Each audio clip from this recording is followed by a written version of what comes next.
and the language of the court and the law. Over the centuries, these words were intermixed with the Germanic and other words that already existed in English.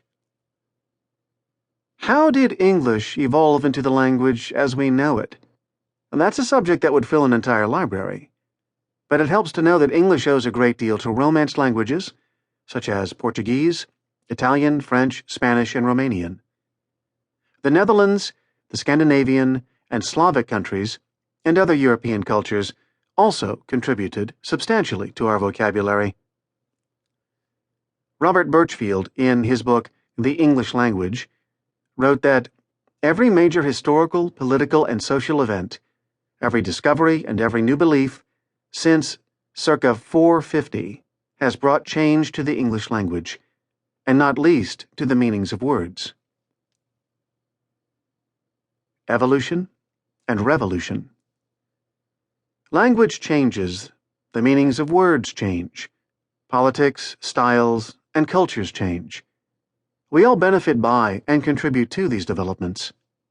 More scientific, medical, and technological advances have taken place in the past 100 years than in all the preceding centuries put together. Fortunately, our language is flexible and capacious enough to absorb these changes and to build new terms on them. In every country, the common people, workers, artisans, business people, make the everyday practical language the Vulgate. Others, such as engineers, artists, physicians, and scientists, contribute the more technical and specific terms. Thus, the language grows and changes. Idiosyncratic idioms. English is an extremely idiomatic language, full of colorful and vivid imagery. We use phrases without a second thought as to their literal meaning. Language evolves through interactions between and among humans. Although we think in words, our actions take place without conscious thought as to how they are to be expressed in spoken language. When we say something is as easy as pie, we're not thinking about pie at all. Hold your own? What? People in my area go on vacation not down to the shore, but down the shore, even though the Atlantic Ocean is more east of here than south. So the idioms go. They don't have to be logical. That's just the way it is. However, language in general has to be logical if it is to be communicated effectively. Some idioms, like humans, have a life. They are born, they flourish, and then they die. Others remain with us for centuries, usually because there is a contemporaneous use for them.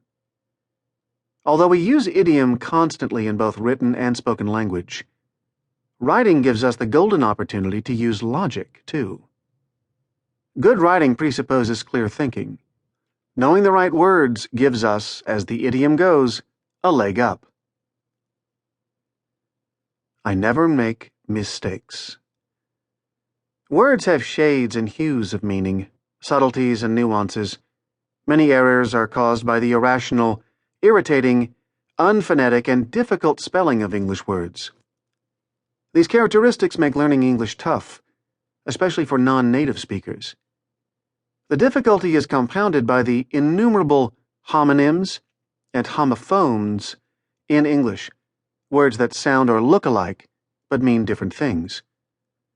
The section called Word Roots contains several examples.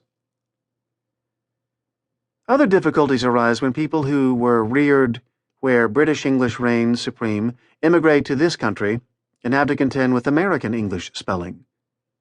Still, other mistakes stem from poor reading or no reading, or studying habits, substandard education, lack of access to a library, lack of a personal library, and, above all, a lack of interest or motivation, otherwise known as apathy. English is the world's lingua franca. There is no world language, and there may never be, but English approaches it. It is the language used to record more than 80% of the world's computer information. English is the lingua franca, the commercial language of the world. If you want to do business abroad, you must know English. If you want to venture into the international computer networks, you must know English. Here's your user's manual. In the main